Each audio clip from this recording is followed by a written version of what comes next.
You know, IT is hard to understand when we create an entire role just to explain it to the rest of the organization. And in true IT fashion, we gave it the least human friendly name imaginable: business relationship management. Because nothing says I'm here to help you like that name. But behind that awkward title is a critical function.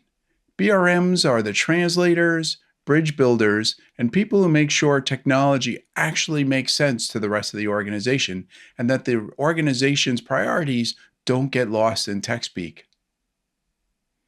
Today's guest is one of those people who's been doing this long before it even had a name. Jeff Warren, the president and founder of Barclay Consulting Group. Jeff brings decades of IT leadership, a sharp eye for corporate nonsense, and just enough sarcasm to keep everyone honest. I'm Douglas Wood, and I welcome you to our 5th episode of What is IT? Today we're talking business relationship management, what it is, why it matters, and how people like Jeff make it work, despite the name.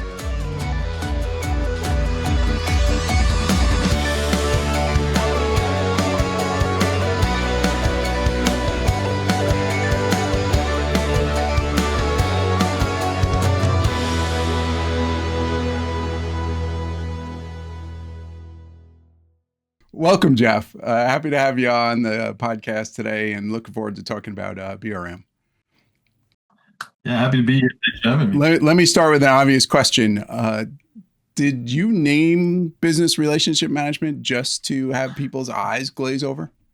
All right, first off, I didn't name anything. I didn't invent this. Yes, I'm getting on in years, but I'm not that old. It is the most nebulous term in the world. You know, business relationship management actually comes from banking. When I started my consulting company, I walked into the bank and they said, "Oh, this is Bob. He's your business relationship manager." And I really had to do a double take. Yeah, I don't know where that name came from other than that. I mean, why it translated into IT, I have no idea, but nobody understands what it is, which is, a little job security, I guess. When did you first realize that you're good at it, helping tech people and business people not hate each other? Yeah, so it happened before I started BRM at Estee Lauder because I had always done this. I was in the application development side of things, and I always worked with business leaders, and I always enjoyed that more. Coming up with new ideas. How can I help you? What is your business like? And trying to blend business and technology together. I always found that to be fascinating. And so when I was asked to start this thing called BRM, which, by the way, the CIO at Estee Lauder, who said it was brand relationship management. And his goal was, he said, look, if we're going to be an effective IT organization, we can't sit 50 miles away from the epicenter where they make decisions. We got to be with them. Makes sense. Let me ask you the question that I ask all our guests on the podcast here. What is IT in your own words, right? So you're bridging the gap between the business and IT, but what the heck is IT? It's so funny when I do these executive briefings for organizations when I'm working with them on building business-focused IT strategies. I take them through this brief history of IT. And that it was data processing in the 70s, and then it was MIS, Management Information Systems, and then it was information technology. Now it's digital. It's always been about technology. It's how that technology is applied. So when you say, what is IT? That's such a great question, because if you look at technology today, it's everywhere. There really is no IT. Everybody is IT. Everybody's using it. Everybody hears about it. I mean, look at AI now and its involvement with everybody's life. The challenge is that IT can lose its identity. And I've been hearing for years that IT is going to become redundant, organizations don't need it. But the reality is nobody on the business side of things cares about technology. They care about what technology does for them, how it gives them competitive advantage, enter new markets, make it more effective and efficient. That's where this thing called IT, whatever you want to call it, whatever your organization calls it, and I work with a lot of organizations, it's something different everywhere. Great point. It's about the application of what technology can do to those business leaders, because they don't really care about any of the things that we do relative to the technology, but what does it mean for them? And so when you ask what is IT, it's that application. And one of the big challenges I see right now is you see a lot of IT organizations that are still stuck in the 80s and the 90s, thinking that we are IT and we handle technology and we handle requests and we provide solutions. When in fact, the more progressive IT organizations, they're the ones that see what we just talked about and said, everybody knows and everybody's using technology. How do we use it? Since we are the ones who can blend both those things, how do we use it to the advantage of this company? And those are the organizations that wildly succeed. Yeah, so build on that point, because one of the things I've wondered is, do we really need BRMs, or do we need IT people to be more BRME, right? Like less nerdy, more oriented towards the people that they're actually trying to help, and getting more separation there. What's your thoughts on that? That's such a great question, and the consultant in me wants me to say no. Of course, we need BRMs because that's one of the things that I do. But I don't say that even to my clients. There is a colleague of mine who asked me. I have a class called the High Performing BRM, and it's not teaching people how to do BRM. It really teaches IT professionals how to be more business focused, how to be more business connected, how to have a conversation with a business leader and build that strategic partnership. And he asked me to come in and train his people, a huge IT organization. I said, sure. I said, tell me about your BRM program. He said, I don't have one. I said, okay, so why do you want me to come in? He said, because I believe everybody's a BRM. I don't think we have a separate group just for BRM. And he built a program that is called Business Success Management. In other words, everybody in IT is responsible for the success of this organization. Whether you are on the front lines sitting with the business partner in the strategy meeting, you're a network engineer that is upgrading the network and doing whatever they need to do to make it successful, somebody who's coding, somebody who's in architecture security, everybody's responsible for that success. What would you call business relationship management? If you had a good digestible word for it, what would you call it? Interestingly enough, I wrote an article on this for the BRM Institute, the BRM community. It's on my website at barclayconsultinggroup.com. And it was, what should we call this thing? And it gives a lot of reasons why you have to think about it, because when you walk in a room and you're doing introductions, you want to be able to say, here's what I do, and people understand it right away. So I have heard a lot of different things. We used to call it a strategic business partner. I've heard it called the strategic technology partner. I've heard it called the technology business lead. I've heard it called a strategic account executive or strategic business executive. It's got to be something that when I hear that's what you do, I know why you're in this meeting. Tell me about some of the things you do in empathy and design thinking as a BRM. How do these fit into that world and help build bridges for you? Hey listeners, Editor here, stopping in just to fill in some of the blanks. So Jeff mentions design thinking a few times throughout this episode, so let's talk a little bit about what it is.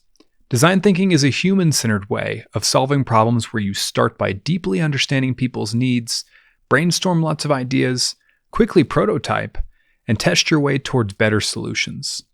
The roots go back to design researchers in the 1960s, but it was really popularized by designer David Kelly and the team at IDEO, who turned it into practical, teachable methods used by companies all over the world. Yeah, so it's empathy is perhaps the most underused and critical skill for anybody in IT, specifically for people who are connecting with business partners. So in the classes that we have, the high performing BRM, we also have a version called the high performing technology professional. Really cover a lot of the same things, just the high performing BRM gets a little bit more into the frontline connecting with the business, working with them work. But the primary focus of the first 2 days of both classes are the same, and it's about upskilling, professionalizing the organization. Both of them, we start day one foundationally about, you got to build the character of the individual and show them what great looks like. And the first day of both classes, we cover two key areas. The DNA of a high performer is like, what is this thing called high performance and what differentiates them from everybody else? And also in the afternoon, we talk about how do you develop meaningful relationships with other people, business leaders, colleagues, stakeholders. In both sections, a critical component of it is empathy. And it's one of the things I think many people in the technology world are challenged with. Again, because we tend to learn about technology, we see it as the universe, and then everything else is out there. There was a cover of the New Yorker magazine years ago that showed a New Yorker's view of the world, and it showed, 7th Avenue, 8th Avenue, Ninth Avenue, New Jersey, the rest of the United States, and the Pacific Ocean. But they were all equally sized. Like, there's New York, and then there's the rest of the world. Right. Well, times you get people in IT who see it that way. There's everything we do, and then there's the rest of the organization, when in fact it's the exact opposite.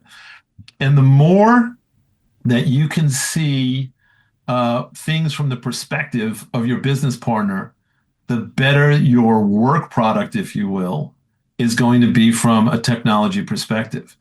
So if you've been following the season so far, you know I'm dropping in from time to time to help with the technical stuff you hear throughout the podcast from some of our more technical guests. No listeners left behind.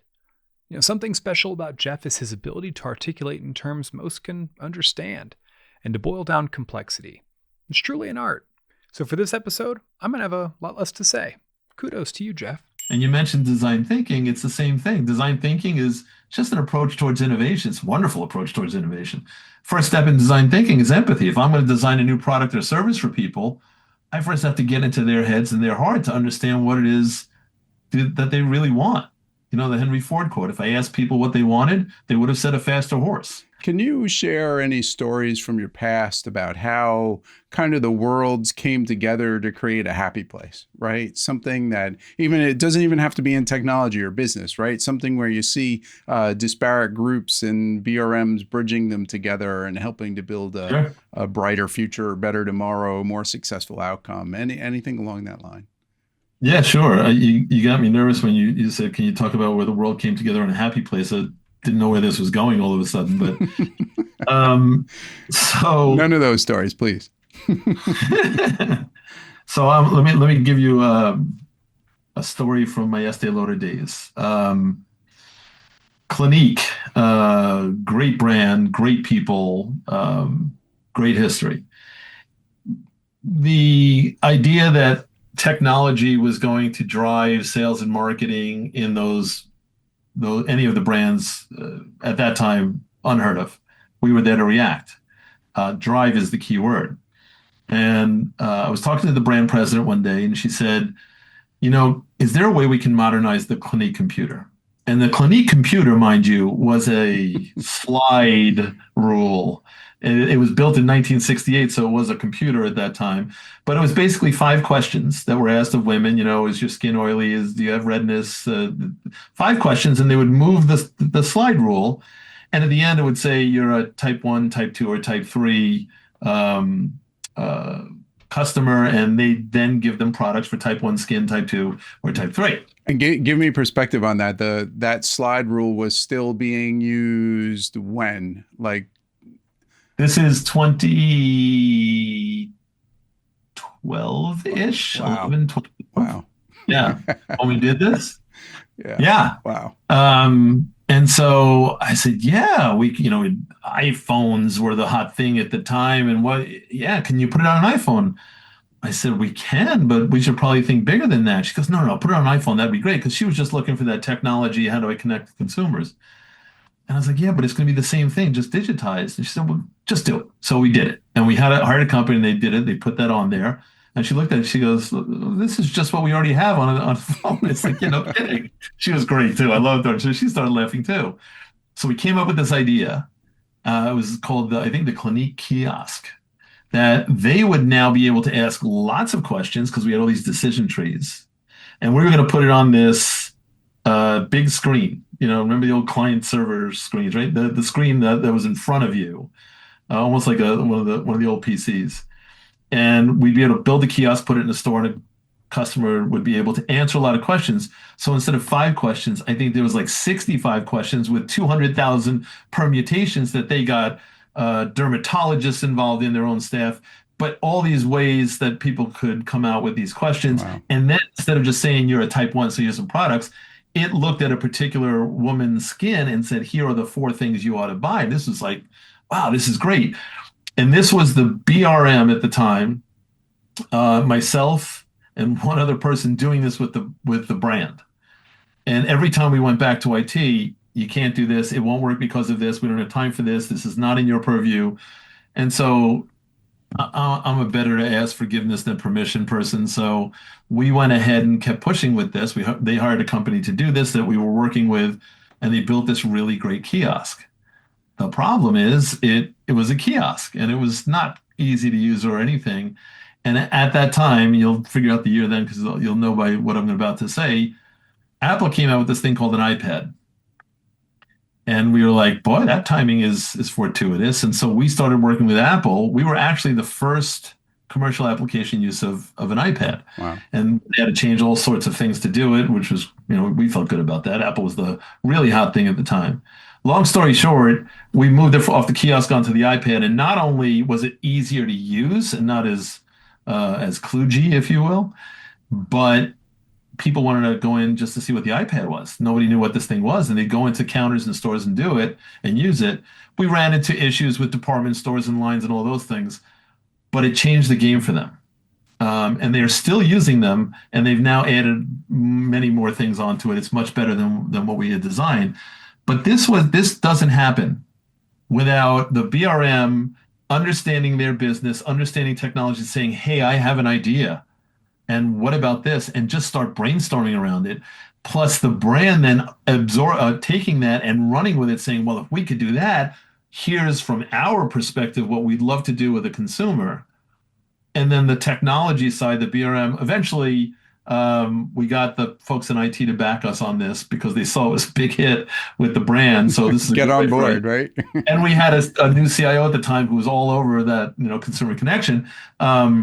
To go and expand this out and move it out to a lot of other places. So Awesome. I think that's just such a great example of somebody who understood really what the business part was about, really understood technology, but the BRM wasn't an expert in the technology. We always talk about BRMs mile wide, inch deep, right? Knew enough that this could work, got the right technology people together to build this thing out, put it out there, and it changed a lot of things around the brand. And over time, it took time to get going, but yeah, increased sales, increased awareness, drove people to counter, all sorts of things that were effective. Let me ask you on the empathy side question. I know that you've sold at counter, right? You've actually sold beauty products at counter. Easy. I didn't sell beauty products. I helped out one day. All right. Well, I'd like to hear from your perspective what that was like. A technology professional behind the counter, working in store. Like, what did that do for you? What did you see when you went through that? So the answer to that is whatever line you're in, whatever your business is in, you got to experience a day in the life of the people on the front lines. When you see how hard they work, what they do, and how they do it, it gives you so much context for everything you're about. But the other thing that it does is it gives you a sense of what your company is about. So you know what you do. We knew we sold cosmetics, but it wasn't about selling cosmetics when you're down there. You saw the way women interacted with the people behind the counter, what it meant to them, how much they were willing to spend. It just gave you a whole different perspective on things. The more context and views that you can get on your organization, the better. But it was great. I worked in a Macy's when I was doing it, and you had the name tag and you had to wear the blue blazer and everything. And I was walking around the counter that day, and a woman came up to me and she said, do you work here? And I said, yeah. And she kind of looked puzzled because I guess I didn't look like the prototypical person. I said, yeah, I'm helping out. I'm from corporate. She goes, oh, great. She said, can you help me with lip liners? And I looked at her and I said, do I look like I can help you with lip liners?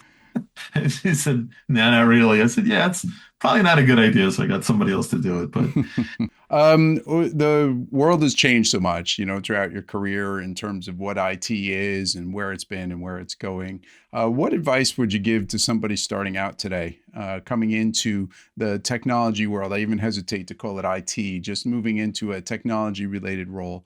What advice would you offer them? I love this is the old person question, right? You've been around for 100 years. Yeah. What would you do now? Yeah. So somebody entering the technology world right now, my advice would be really hone your skills in whatever technology area you're interested in. I mean, you got to have that background. But once you do, really focus on how to use that and apply it in the business world. Because that's the difference. You see, it not only helps you in your career with your organization, it makes you ridiculously marketable. Because I can hire a network engineer, a security manager, a service desk professional, somebody that's worked on SAP financials. I'll put out a job opening, get 200 applicants. But get me somebody that has that technology awareness and can say, I used it to change my company in this fashion, to do this, to deliver these results. And you're branding yourself as a leader. You're branding yourself as an innovator. You're branding yourself as somebody that is going to make an impact on the organization. And, you could just jump into that, right? And just say, I'm going to be a BRM. I'm going to blend business and technology and the application. You absolutely can do that. I don't think that's the large part of your audience for this. I would suggest people that are interested in going in technology, find one or more technologies that you really want to be good at, and then try and figure out the business application and make it happen. Because once you have both of those skills, you're going to make a huge impact and be immeasurably marketable. So that would be my advice. Yeah, not just tech for tech's sake, right? But tech for the benefit of whatever your passion takes you into in the future, business or education or nonprofit, whatever it may be. Great advice. Yeah, either that or give up technology and become a professional golfer. That might be a better way too. That's right. That actually would be my advice. Forget this technology stuff. Go hit a few golf balls and make some money that way. All right. So I want to go into our speed round here. I'm going to ask you a couple of fast fire questions for quick answers. But before I do, was there anything else, Jeff, that you wanted to cover? Any questions I left off? Any points that you wanted to make that you wanted considered for the podcast? No, but you got me very worried about the speed round. I didn't know this was coming. So now I'm but no, I think the one thing I would suggest to most anybody and everybody listening to this, whether you are an IT leader, you are IT staff, a technical expert, or anything else, is you've got to start being a little bit selfish and professionalize the organization. It is the single biggest weakness I see in every IT organization, digital, whatever you want to call it, in this sense that a CIO will say, we need our organization to be more strategic. We need our organization to make more of an impact. We have to be a strategic partner. They say those words. They might even follow them up with some actions, although not everybody does. But then they don't professionalize the organization. So you still have a lot of people who are used to doing things the old way or can't make that leap because they don't know how. We train people how to be good technologists. We give them the standard corporate training. Oh, go to this class on speed reading. But we never give them the professional development skills that they need more than anybody else. Getting that organization to have the right mindset, giving them the skills and strategies just to know what great looks like, and then to be able to take that. So now when I say we need to be more strategic, we need to be more innovative, more focused on moving the organization forward. Now there's something to go back on. So when I'm in this meeting with our business executives, I know how to present my ideas. I know how to listen to them. I know how to empathize with them, and it's going to show my work product. So I just think that is absolutely critical for every IT organization and every IT professional to be that selfish, to start helping ourselves grow in a way that we haven't before. Great advice. Great advice. Thanks. All right, let's roll into it. Speed round. Right. So going to give you just question, top of mind answers. Just try and bang them out as we go through this. So what about if I ask you and your BRM toolkit, you got three things: empathy, data, or bringing snacks to a meeting. Which is your go-to? How do you think I'm going to answer this? All right, next question. What's something that a BRM dreads? A business partner that just won't talk to them. All right. And then if you weren't in IT, if you weren't BRM consulting, what would you be doing right now? I would be on the PGA Tour.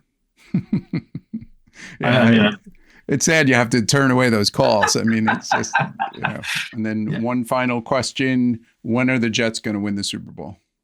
This year, baby. This is our year. Was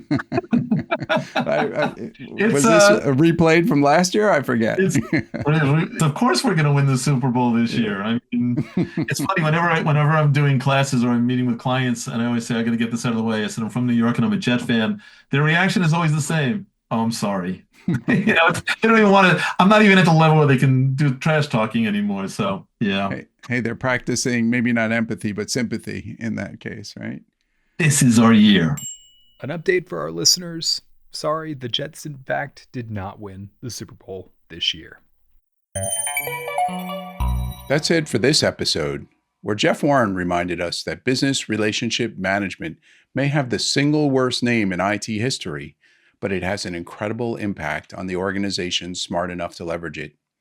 Because when technology gets complicated, the people who can listen, translate, and build trust are the ones who actually move things forward. Call it BRM, call it partnership, call it common sense. Just don't underestimate the impact it can have for your organization. If you enjoyed this episode, subscribe, share it, and join the conversation by dropping us some comments. And if you want to learn more about Jeff's work, check out Barclay Consulting Group. We'll include a link in the episode notes below. Next time, we'll take on a much shorter acronym with a lot more hype, AI. We'll sit down with Blake Rooney, CIO of Hush Blackwell, to cut through the noise and talk about what AI actually means when real decisions, real risk, and real people are involved. Until then, remember this from Jeff. The more clearly you could see the world through your partner's eyes, the better your work will be, and the more impact you will actually deliver. Thanks for listening. I'm Douglas Wood, and this is What is IT?